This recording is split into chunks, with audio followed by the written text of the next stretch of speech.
Hey, everybody. Welcome back to the Three Star Podcast. We are here discussing the 2020-2021 WWE Hall of Fame induction ceremony.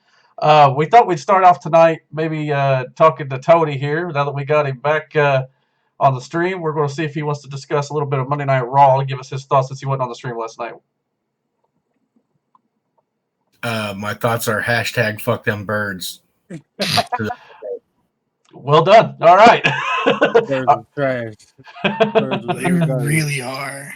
A man of few words. garbage.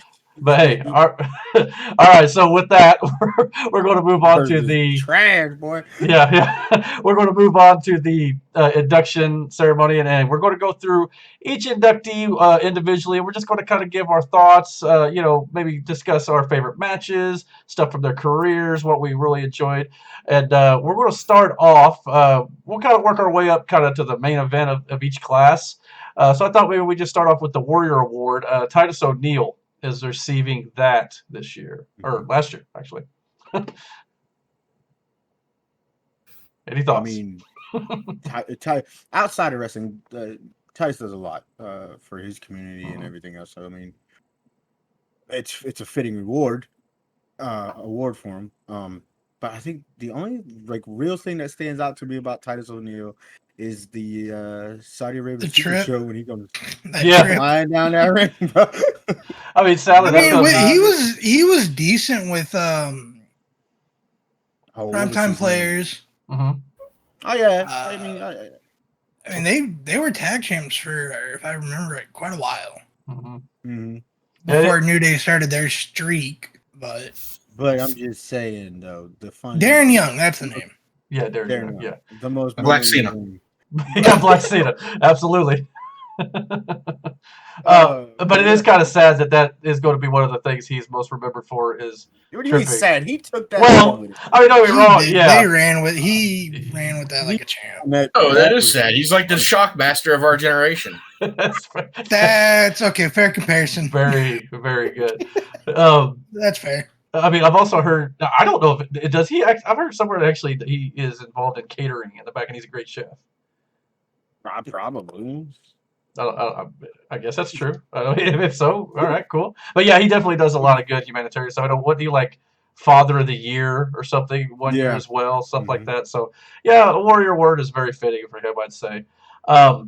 Moving on, I guess, to the next inductee. You said the shockmaster. Yeah, yeah. Hey. I mean, he's not wrong. No. Speaking of, I don't know, boldly going where no one's gone before. I don't know. William Shatner got inducted into the celebrity wing. Did he really? Yeah, for 2020. Yes. What has he done for the company? Well, they already aired this part. We're filming this during the middle of the ceremony on the Peacock Network. But he actually made quite a few appearances. Maybe 3 or 4 max. But I know he he was singing different iterations of wrestling theme songs in one appearance where he was singing Cena's music or Rey Mysterio's, and then they showed him in the King's Court. Spoken word thing he did in the past. Oh Jesus! I forgot all about that. Yeah. I had no knowledge of it. I had no knowledge of him doing it for the company, but I know he did.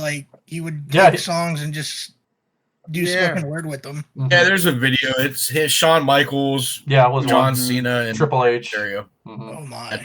I'm gonna have to look that up later. Yeah, it's I'm a huge Star Trek fan. If anyone doesn't know that, awesome. And I love fucking Shatner. Mm-hmm. And I think he just turned 90 years old. Did he not? The only thing I knew about Shatner was I knew he played paintball. Mm-hmm. I didn't even know that. I didn't know that either. There's this place up in Chicago called CPX, and it's like this big 4,000, 2,000 aside. Mm-hmm. He was there with one of them. I seen the YouTube video. He was going in too, man. But yeah, that's the only thing I knew about Shatner besides, Star Trek. I mean, he was also part of the first interracial kiss on actual television too, with the chick that played Ahura. Michelle. Yeah. Oh god. Yeah, they did that on Star Trek. I can't remember the first interracial kiss. my dad knew I didn't remember her name, he'd probably kill me. Caught a lot of flack for it, but yeah, right. But they also showed the clip of him on the King's Court with Jerry the King Lawler. So I guess that was back in '95, I believe is what it was. I was like 3. Yeah, so yes, 26 years ago. But I guess he's made some appearances. So the celebrity wing. I mean, they put in Drew Carey for being in one Royal Rumble, maybe the 2001 Rumble, right? So I mean, the celebrity wing has just gotta they've worked with the company a few times, or you want to fill it up. Yeah. Our next inductee are the Bella twins, Nikki and Brie Bella. Trailblazers, you could say. No. First twins. No. At least. No. I don't even think they were the first twins in the company, were they? Well, not the company, but maybe the Hall of Fame, I'm guessing. Okay, first twins in the Hall of Fame, maybe, but okay, that's one of them. What the fuck have they done? The one was banging Cena, and the other one banged Daniel Bryan. They both got kids, and they're the only thing Johnny 8. Right, Connor. Well, yeah. Yeah, so tell me what I got nothing. The only thing I'll say that is going to, in my mind, come across as positive is they showed us what we didn't want. And it was their style of wrestling. It was that diva style of wrestling. Yeah, but it eventually got to the point where we don't want to see you wrestle like this anymore. Give us something good. Yeah. And I think it was during the Ronda feud with Nikki, where they're like, we started the women's revolution. Bitch, no, you didn't. The fact that they made Ronda, they were the reason. Yeah, the reason it started, I guess, technically, was because of you, because we, as fans, were tired of seeing it. So I guess if you want to take it in that perspective, then yeah, sure, you guys started the revolution. Well, it might not come to. Yeah, I got nothing on that one. It may not. We're probably going to get a lot of hate comments for me and Tony. And don't forget they had to pipe in the one more match chant during. I was just about to say that during their induction. They're wanting. Someone wants one more match. They're talking about wanting to come back too. I've heard this fall they may make a return for a stint or a run. So I was about to say it may not go well with this panel, apparently. No, but I don't want to see him. Yeah. I don't want to see him in the ring. I'll say that. I would if they want to do like backstage appearances and shit, like other legends and Hall of Famers, fine by me. But don't step in the ring. Mm-hmm. The last time you all were here, Liv Morgan got injured. Mm-hmm. They might as well send them to AEW. They can fit in real well with their women's division. Bro. I'll let that one go. But I mean, I guess the Total Divas and or whatever was a success, and WWE loves to get their name out there any way they can, and that was definitely good publicity. And it's not a show for me. For Total Divas, just say Total Divas. Don't associate it with wrestling. All right then. Okay, so we'll move on then, I suppose, to Jushin Thunder Liger. Oh, they actually put him in? Yeah. I thought I heard somewhere that he wasn't getting good put in. Yeah, he did. Yeah, there's a video package. He thanked the fans and said he had goosebumps and everything, which is cool. I mean, he's a legend, no doubt, but he's only been in WWE once, and that was for NXT a few years ago. He did stuff for WCW. That's WCW, though. I mean, granted, WWE. Vince, I guess they carried the history there, but yeah, some of the matches he had WCW and the cruiserweights and stuff, I believe. Them was dope, though. Yeah, they were great. I mean, he's a legend, no doubt. Yeah, absolutely. I loved his retirement match at Wrestle Kingdom, whatever the fuck number we're on. Don't know. 14 or some shit. 15 maybe. I don't know. His retirement match was great. Yeah, I mean, did the whole induction speech in Japanese, I believe. He did some in English too. Yeah. I think he finished it for sure, especially. Well, that's a good one. I agree. He should be in. And we're starting to get into some of the more, I think, more deserving for the year, probably. The British Bulldog, Davey Boy Smith. Finally, yeah, long overdue. Mm-hmm. Yeah, that's what I seen that and I go, really, this long? Yeah, it's good. I huge David Boy. Well, maybe because of the dog. I don't know what it was about, but he's the reason why I wanted a Matilda. Yeah, he's the reason I wanted a British Bulldog in the first place because I seen him with one. Yeah, actually, he had was it Davy Boy? Is it Junior? Is that his name? Yeah. So he was the one who inducted him, and he had a bulldog out on there on the. The bulldog's name was Buffy. Said it was Matilda's Buffy. granddaughter. Yeah. Fair enough. Yeah. So I'm surprised Natalia wasn't also. Was Natalia also out there? no, it looked like it was more. You know, It was his wife, his son, and his daughter. Yeah. Okay. Yeah. But yeah, well deserved. They'd include Natalia. That maybe the reason why it took so long had nothing to do with like the hearts and some of their I would animosity. think not. Yeah, I with don't know. him himself, I wouldn't see it. But when because didn't he also tag with Owen? Yeah. Yeah. Oh yeah, the Heart Foundation. Wasn't he? Didn't he beat Owen to be what David Boy said? Didn't he beat Owen for the European title to be the first European champion or something like that? They did mention it, but I can't remember if it was Owen. I think it might have been. I think it they was did Owen, say because he was the first one. Owen. Yeah, That's another sad one that we'll probably never get in. Yeah, and That's obviously because of his wife. Well, yeah. Yeah, and obviously the most well-known match is him and Bret Hart SummerSlam '92 for the Intercontinental title. I was, that was not even a year old. Yeah, I read in Brett's book that Bulldog was completely coked out of his mind, and he had to lead him through that entire match. Like his back was. So I mean, I wouldn't be surprised. surprised. Wow. It said he had to lead him through every step. So Jesus. For it that to could turn just out, be a chance of Brett putting himself over, saying that Davey Boy's dead, can't defend himself, but I would hope he wouldn't do that to I think family, but I hope that's not. a good one. But yeah, I mean, if that was the case, for that match to turn out as well as it did, I mean, yeah, and to live on and right there at Wembley Stadium and everything. All right, well, we'll move on to what I think is one of the more underrated top heels of all time, John Bradshaw Layfield. My man at the end of that was funny. Justin Hawk Bradshaw. Yeah, I mean, he was like, he goes, serious note here, people. If I ever offended you or I said anything to you in the back, I want to. It's like I'd apologize, you snowflake, dude. I died. I was like, yo, you was an asshole. It's like, I thought, Did he swerve everybody?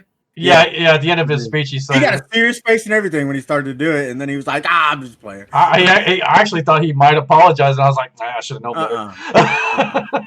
I mean, JBL, a lot of people shit on his run, especially after he cut the hair and shit. Mm-hmm. But that's when I was around the ages you guys were when you guys probably all started watching. I was around that age for me, and his match with Eddie. Oh yeah, pretty sure. Got busted open bad, yeah. And he actually the one where cut a little bit too deep there, Eddie. No, that was a legit busted open. Wait, who was Eddie facing that? Who was he facing then when he cut too deep? I could have sworn that was JBL in a rope type match. Yeah, the Texas Bull Rope, if I remember correctly. Yeah. And then, I loved his run with him and Farouk as the acolytes. Yeah, the APA, No, I'm just saying the acolytes before they went to the APA. With the they were just corporate with the ministry. Dark Ministry. Dark Ministry. Yeah. And then when they transitioned to the APA, I thought was some of the best shit. Yeah, especially the backstage poker games, and apparently too, Farouk told this story of one time they went to a bar, and since they're both these big hosses, they go into a bar and they would legitimately pick a person that knew was going to start some shit with them and inevitably get into a fight at bars. And he said one time they got into this huge bar fight. And Teddy was supposed to go park the car. And they come charging out of the door. And Teddy still hasn't found a parking place. No, my. And they jump in the car. And Teddy just looks at him like, what the hell are you doing? He says, meanwhile, people are charging out of the door for him. And he goes, Teddy, drive. I mean, he flat out. Honestly sounds like the most JBL thing though, to do something like that. I mean, he even mentioned Teddy and, they Ron together Simmons, all talking about the road trips and everything. And so, yeah, I mean, that had to be a trip. Yeah. But what I consider, though, his best work is when he became JBL. Oh, yeah, for sure.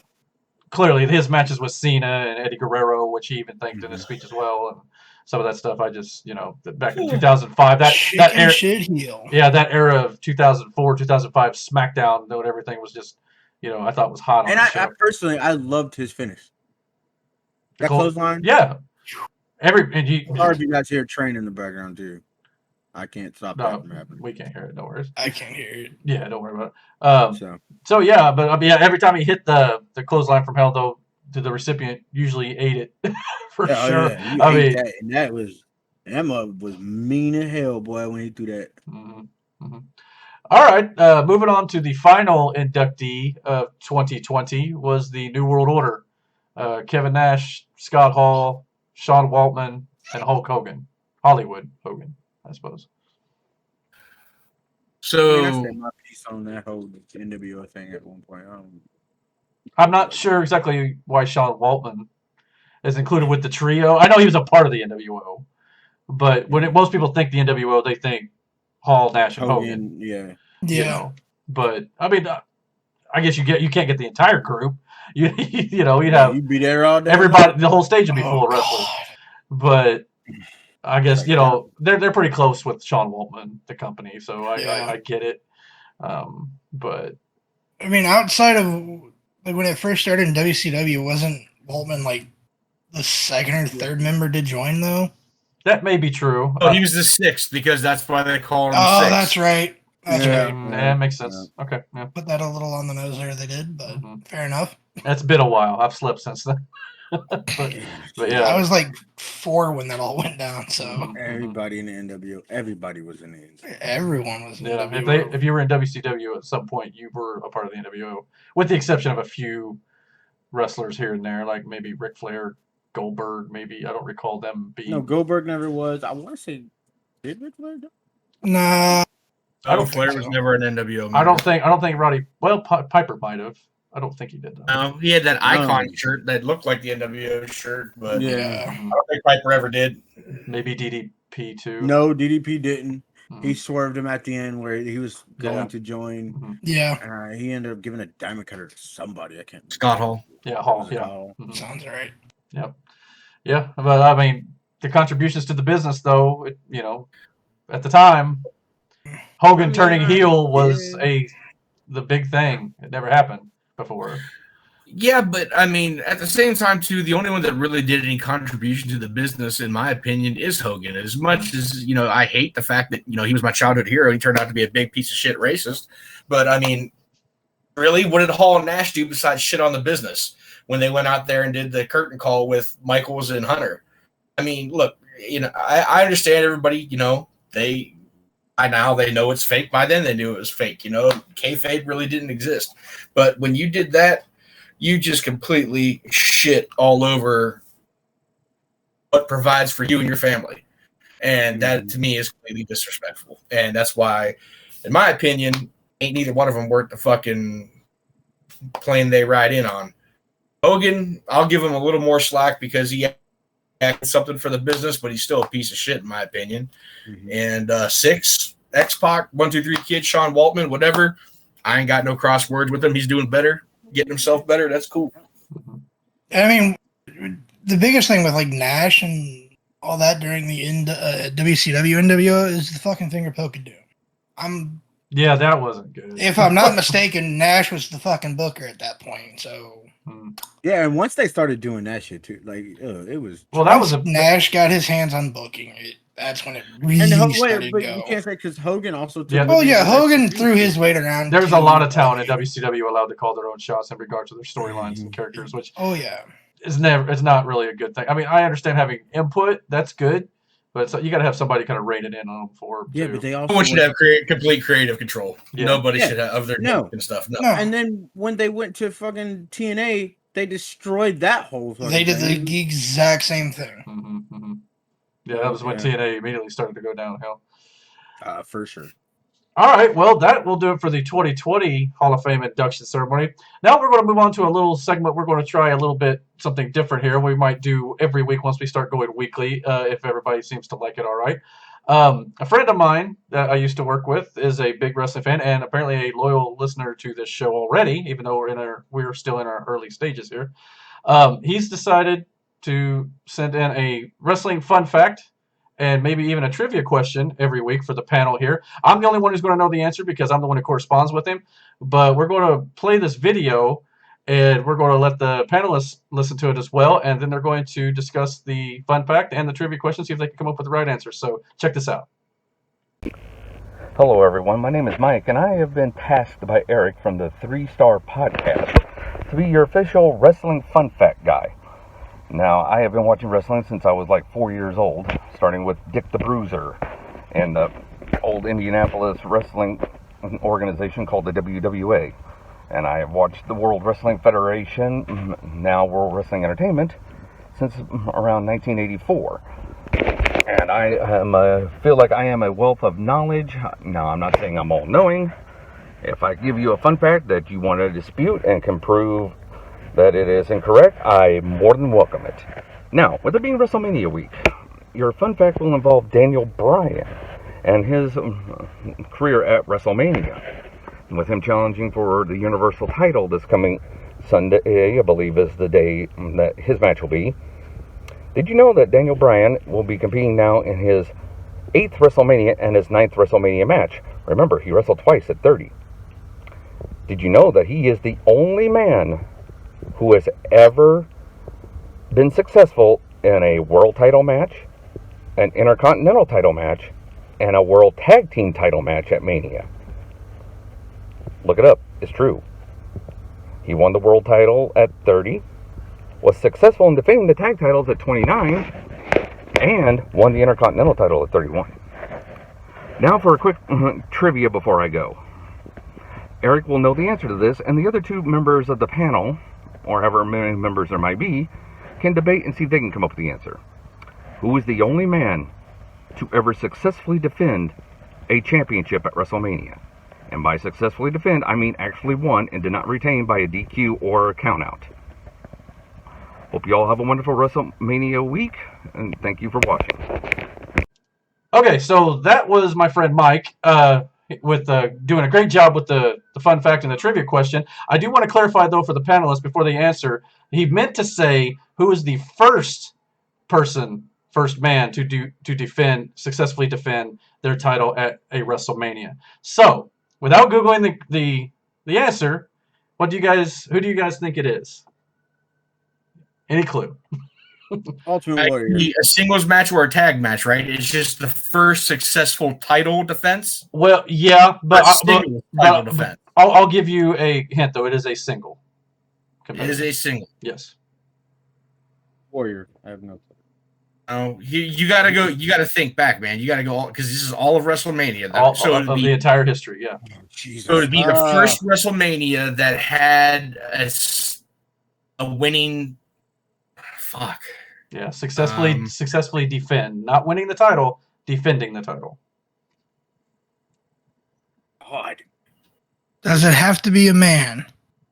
It's a dude. It don't have to be, but it is, I guess. Okay. So I'll say that. I'm trying to help. I was thinking fucking Moolah over here. Mm-hmm. No, I was thinking Wendy Richter. Jaden? Yeah, I have no idea. I'm gonna go with Wendy Richter. You said it's a man, but I think I might dispute that, but I think it's Wendy Richter. Mm-hmm. Okay, so that's Tony. And what did you say, Damon? I thought Moolah, but I'm gonna trust you on it's a man. So, like I said, I'm trusting him with his facts here. Like he said, if anybody can prove him wrong, by all means, they're welcome to try. But he says he's got this down. What? Can you do this? Can you tell us at least which WrestleMania it was at? Or do you not have that info? I have the info. I feel like that would give it away. Okay, all right. I'm sticking with mine. I'm going to say Wendy Richter. Brandon, want to take a shot in the dark? Lou Fez. I have no fucking idea. Lou, you went way too far back, my friend. Oh, my. I'm going to go with Piper. If we're going to stick with a male wrestler, I'll add Piper with the IC title. I don't even remember him having the IC title that far. I thought he won the IC title. He has, but we're talking not at the first WrestleMania. Yeah, we're talking like probably IC title match was JYD and Greg Valentine. I do remember that. I can't remember. I mean, it may not be that far back, but you know, We'll see. I don't know. I mean, I guess it would be like the no-brainer would be Hogan, but I'm sure it's not Hogan. It just sounds like something they would give Hogan, though. All right. Well, Like, I guess I've made you guys wait long enough. I'll go ahead and give you guys the answer. None of you are right. Just so you know. Fucking figured. The answer is Randy Savage. At WrestleMania 2, he defended the Intercontinental Championship and he defeated George the Animal Steel. Some people actually say it's Greg Valentine at WrestleMania 1. However, Mike claims that is wrong because he lost by count out when the referee restarted the match. So, the correct answer is Randy Savage at WrestleMania 2. Yeah, because it's the person walking in with the title. Yeah. Okay. That's why it wouldn't be Wendy Richter, because she won it from. Okay, shit. I told you. That one, yeah, good shit. I told you he's going to have some deep pulls. So God. get your history books ready. So my final answer was Piper IC title. I was wrong about the person. I at least had the fucking title right. You got the title right. Yeah, there you go. Give me some credit for that. Hey, in this game, it's not going to be easy, and I hate being the one who knows the answer. Maybe we can figure out a way where I can play this too. I don't know. We'll have to. We'll work with it and see what happens. But all right. So let's. Well, that's easy. Just don't have him give you the answer.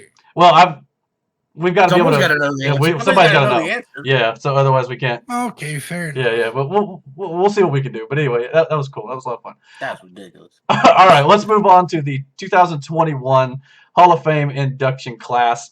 Again, we're kind of start at the bottom and kind of work our way to the top. There's a couple names that I think are like really top tier talent, and there's some that's, I don't know, it's debatable. We'll see what the panel thinks here. The Warrior Award this year is going to a man named Rich Herring. I don't know if any of you have even heard of him. I didn't. No. I saw it on Twitter today. I think he's done backstage stuff. Yeah, he's basically WWE's Senior Vice President of Government Relations and Risk Management. Apparently, he's been there for lots of years, and just like Damon said, backstage stuff. Also, if I'm not mistaken, that's initially what the Warrior Award was for. Yes, right? Like backstage hands and shit. Right, and I was going to say this sounds something more like what Ultimate Warrior originally described the award as being something for. Yeah, the behind the scenes guy. Yeah, I know there was some inductees that some people thought, isn't exactly what Warrior was talking about, but for the most part, I think they've done a good job with this award. But this in particular is definitely exactly what he was talking about: stagehands, crew members, things like that. So in that case, I'm very happy to see this induction. All right, so we'll go on to the celebrity wing for 2021. All aboard the crazy train! It's Ozzy Osbourne. I mean, Ozzy's. I don't really give a shit about I don't care about what he contributed. Ozzy's Ozzy. So now you'd have to ask my buddy Mike. I don't remember the early. I think he was involved in an early WrestleMania. He was with the British Bulldogs. Okay. Oh, really? Yeah, they fought the Killer Bees. All right. That's gangster. He was Matilda's handler, kind of, in a way. Okay. Gangster. I think I do remember seeing that in someone else's video about weird things or something. I don't know. Mm-hmm. I want to say it was either WrestleMania 2 or 3. Yeah, it was definitely early on. So far that I can barely remember it. Rings a bell. I mean, I need to watch some of those old WrestleManias again sometime soon. Wrestle? Yeah, wrestle. WrestleMania. I'm in the wrestling podcast business. But Salman Didi, you want to wrestle? Yeah. All right, but let me tell you what. I'll tell you what now. Be in the wrestling business over here. Fried taters. Mm-hmm. Yeah. All right. Let's get into some more well-known names among the fan base, casual fan base, audience in general. Most people will know these names. Let's start with a name that a lot of people are going to agree may not be worthy of this, but for his country, maybe he is the big man himself, the great Khali. Move on to something else. I'm indifferent to it because I get the whole India market. Yeah. Tactic. That's fine. Okay, yeah. No, let's not. India. No, Next if we have any people from India watching, we love Great Khali. Hit that like and subscribe button. You man, trash. I mean, he did what he was supposed to do in the business. Trash. Mm-hmm. But Punjabi prison. Terrible. I mean, terrible match. I mean, you can't put that on him. That's more the company, but I mean, He even was in the match. well, the first match they did, he wasn't even in it. It was Big Show. It was, you know, I think wasn't he because he was injured?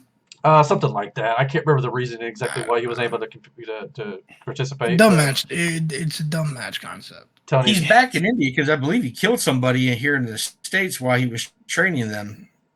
well, you mean accidentally? Apparently. I hope. Yeah, it was accidental, but the guy, I think it was a power bomb he was taking from Kali, and oh boy, busted his shit. Well, it's not like I don't think Kali's got the greatest of balance anymore in particular, and that's a long fall. It's a long fall. He was not very stable the last time I think we saw him actually on programming, which was when Jinder had the title. Shoot, even when he was in his prime, he was never. He had no mobility. Yeah, I mean, he just stand in the center of the ring and chop people in the head. Brain chop them. He did have that, that big mitten, for sure. But all right, well, we'll move on. Thank you. Yeah, you're welcome. How about Molly Holly? Again, dope, she probably should have went in earlier, but yeah, she dope. Yeah, I mean, she's stand-up girl, man. I'm watching that Beth Phoenix Icons, man, and she did a lot of shit for her. Yeah. A lot of the ladies back in that era, if I remember correctly. Good shit. I mean, her was it Super when she was with the Mighty Molly. Mighty Molly. Yo, that was the shit. Or Right to Censor. She was in that group. Oh yeah, she was in that group too. Or was that Victoria? I think maybe it was Victoria. Ivory. Thank you. My bad. Yeah, but one of them chicks shaved their head for that. Well, yeah, she even mentioned in her Hall of Fame speech that only 2 people had their head shaved. I think at WrestleMania, and she said Angle and her. I think. No, Angle was King of the Ring. Wasn't she it? mentioned Vince. Vince. Angle was King of the Ring. My bad. Yeah, there you go. Yeah. So yeah. I just want to go ahead and clarify something. That way, we're not throwing anything around there. So the guy's name was Brian Ong, and it was May 28th, 2001. He died after receiving a flapjack from Great Khali. Previously in the day, he suffered a concussion, but the trainers gave him what it says is a lower evaluation for not avoiding injuries and told him to continue in training. In addition, it was proven that Ong did not receive protective gear or supervision by APW. That was the company that he was training with. And it was his second concussion that proved fatal. So the flapjack, the second time, is what killed him. And then the family sued for $1.3 million and won.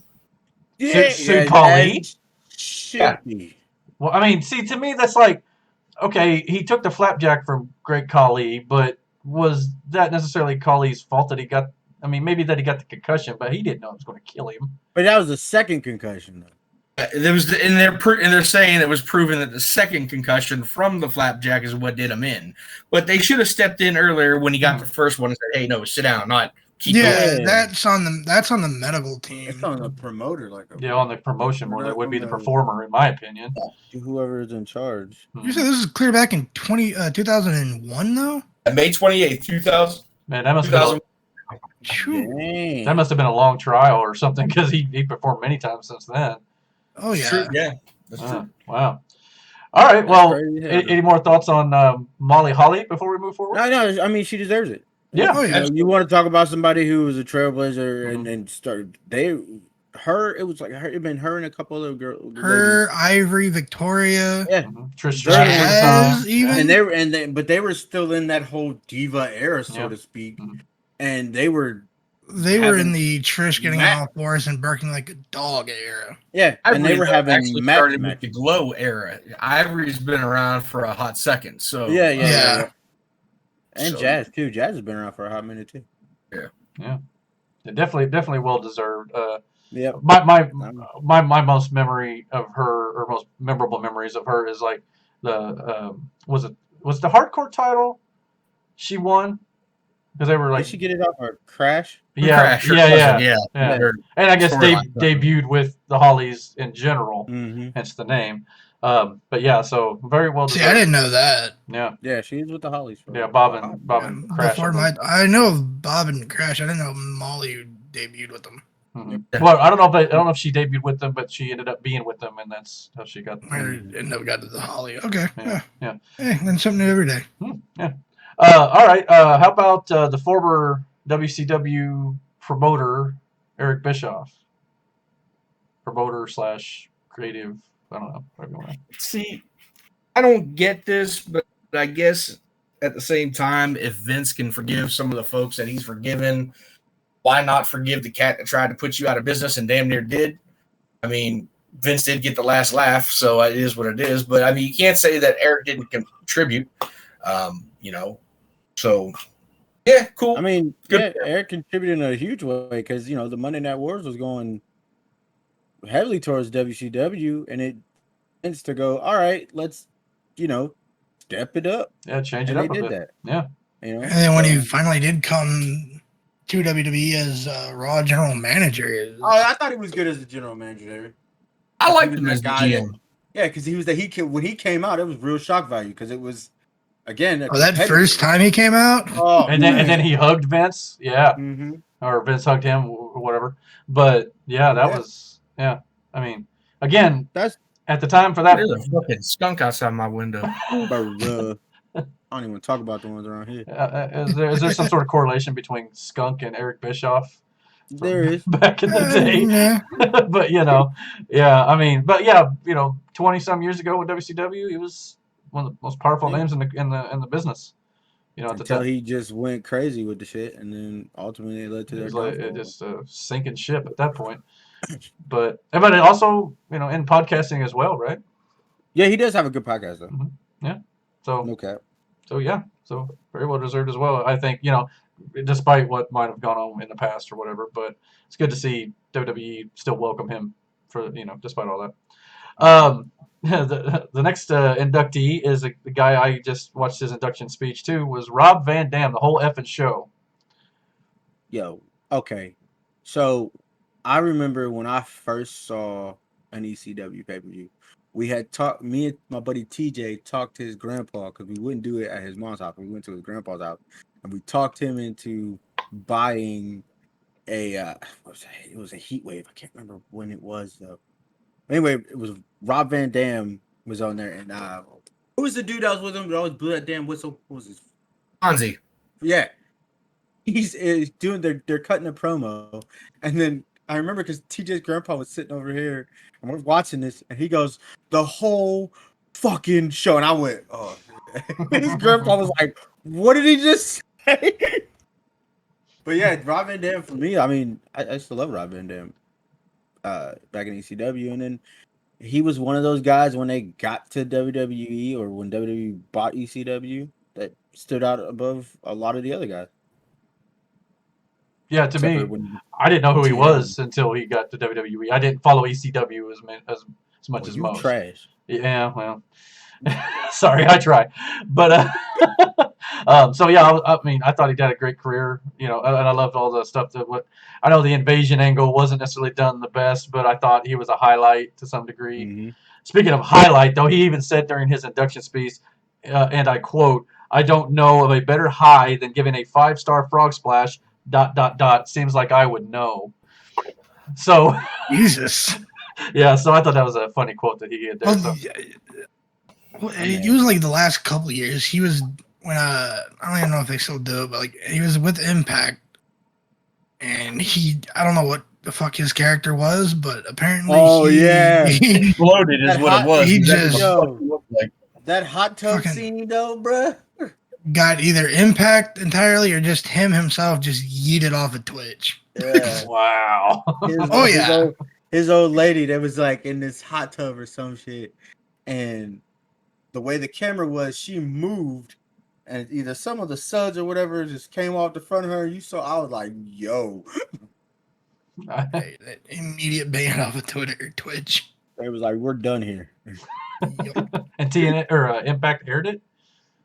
They didn't know it till it was too late. Like, would you go? Yeah, they were. It's when they were doing stuff on Twitch live on Twitch or something. Gotcha. Yeah, they're sort of showing their matches on Twitch and shit, and that happened. Yeah. What about you, Tony? You got any thoughts on Rob Van Dam? I could give a fat baby's dick. Demonetized. Okay. Yeah. So if anybody hasn't noticed yet, Tony's our lightning rod. To get us. All right. If that's the case, we'll move on. We'll move on to the main event of 2021. Maybe I think the word you're looking for there is headliner, Eric. headliner, main event. Yeah, sure. Man, you trash. Yeah, but the Big Red Mayor, Kane. I mean, all right, let's calm down.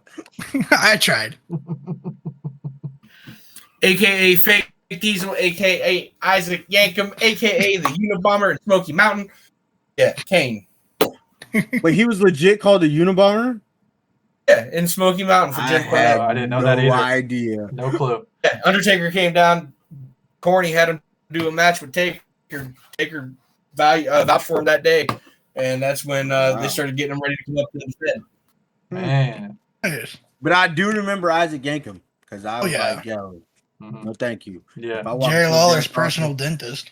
If I walk into a dentist office and that was my dentist, I'm turning around ASAP. These bitches I gonna don't fall like out. the I'm- dentist. damn. And that would. He had that Jerry curl going on though, man. That blonde did. Jerry curl. I'll be worried something dripping in my mouth. For real, he over there activating and pulling teeth. Crack, crack, crack. I mean, there's also a guy who, how long was his career? Easily, as Kane alone, was easily, what, 20 years? I say 20 plus to be honest. 97 is when he The debuted. Hell in a Cell match? 97, 98. Yes. Yeah. Bad Blood, Shawn Michaels versus Taker, first Hell in a Cell. Mm-hmm. And he was I Either wrestling, remember when he 97, 98. showed up that I want to night. say 97. I think it was, yeah. I remember when he showed up that night, and it was like Then that's 20 plus years just as Kane alone. Hmm. Yeah. to see him standing there in front of Taker, and you know, the first time you see Taker like rattled by anybody, Yeah. and Frozen. then- yeah, He ripped that and I was door off like, the cage. Yo, this man is real. The pyro, the red Mhm. lighting, the whole nine. They, Oh, and I loved his entrance music. yeah, at the time. Yeah, well, I mean, all of his My interest music Chemical been pretty good. Romance. Yeah. Well, Yeah, I think that was even before he Oh, not had. My Chemical Romance, you Which one jackass. was that? What the fuck was I that? think My at the Chemical time it was mostly Romance. just. Whatever the fuck it It was. was probably just you know. I The had name him of the on my song phone was for, called like, ever. Chemical Burn, and it was by. Yeah. I Assume whatever. Jim That's Johnston. why I Yeah, had Jim him. Johnson was the No, original. it wasn't. It was when they were having other musicians. I mean, Yeah, Johnston was helping and whatnot, but Mm. hold on, now I gotta fucking look. I just know God. I just know the original theme had no lyrics or nothing like that. It was just. It was on my phone. I Yeah. couldn't find it. But yeah, Okay. but you know, long standing career. I wish he'd won more world titles personally. I know he had a few, but I loved him and Taker's feud though. oh yeah, Taker and Kane, whether they be teammates, opponents, always had great Oh chemistry. no, when they became the Brothers of Destruction, I was like, well, it's a wrap. Yeah, no one was going to touch him at that point. I also really enjoyed how they had Undertaker inform him that he was going to go into the Hall of Fame, and it almost looked like he was either stunned, shocked. He just had no words, and that's the first time I've ever kind of seen him in that moment like that. So Figure 11 was the name of the band, sang Kane's current and previous entrance music. okay, yeah, he's had a lot of iterations over the years for sure, but it's just crazy to think it's been that long, and if you count say Dr. Isaac Yankum and all the other stuff, I mean, How can we forget Corporate Kane too? yeah. I Do mean, you remember when the It's mask, the same way I forgot I had gonorrhea. bruh? Do you remember when the mask came off for the first time? though? yeah, I think RVD was in the ring if I remember correctly. Yeah, Was do it? that There too. was a match against RVD, was it not?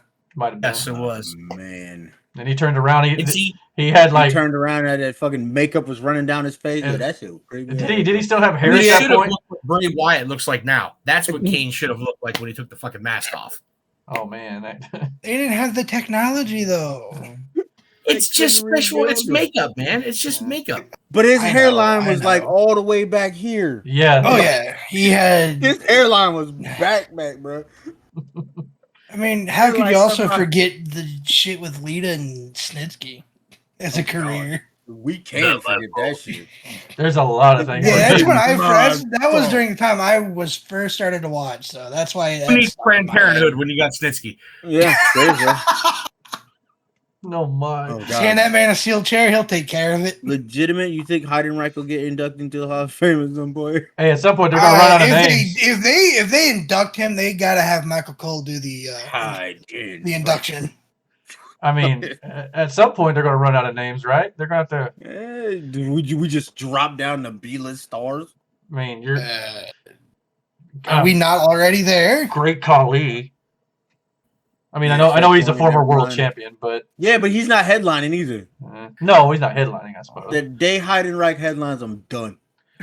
I mean, to me, obviously, there's a few big names like Undertaker. Clearly, Taker, Batista. Batista Hunter. was supposed to go in last year, 2020. I was about to ask you about him, but I guess they're going to Scheduling save him for next year so he can have fans actually. Yeah, and I get it. That's totally fair. But I guess we'll talk about him maybe next year. Yeah, there's still a good How long chunk till of names Taker? for headlining. How long Taker? does Taker get headlines? I think next year, because I think the WrestleMania Is it going to be in Texas, right? I think it's supposed to be in Texas. Yeah. That to me makes the most sense. And whatever one goes to Dallas next. That I heard Vegas might be. Vegas might get 40, which would be 2 years from So. Okay. Well. There's still a good group of names out there. Like I said, Taker, Cena, Batista, Hunter. Yeah, you can start getting into the newer, generations of wrestlers. The more we go on, so it might not be as bad as a lot of people think. But the Young's hand. I mean, if the Peacock Network don't edit it out first, but there's always that possibility. So, all right. Well, if anybody else have any other thoughts on the Hall of Fame inductions, or we but Peacock trash, bro. Yeah. Look, man. Here's the thing, guys. I don't know why everybody is giving Peacock such a hard time. I mean, they're trying. They're doing everything they can.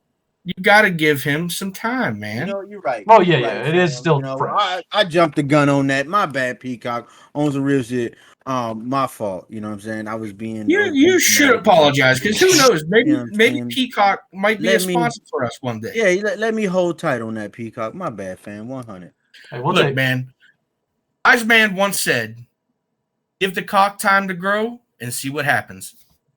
And on that note, yeah, we're going to wrap it up before we get completely shut down. All worry about getting shut down. Where it's inevitable at this point. Yeah, love you, Tony, but you're gonna get canceled. It's like Thanos. It's inevitable. 3 shows in. All right, everybody. So on that note, we're going to say goodbye. But I think we are going to come back tomorrow with our review of NXT Night 1. Correct? Hopefully, maybe we'll discuss if. Yes. Yeah, we'll I'll discuss. be there. I'll be here for that. I'm fine. I'll be there for it, man. All right, then. Well, on that note, take care and thanks for watching.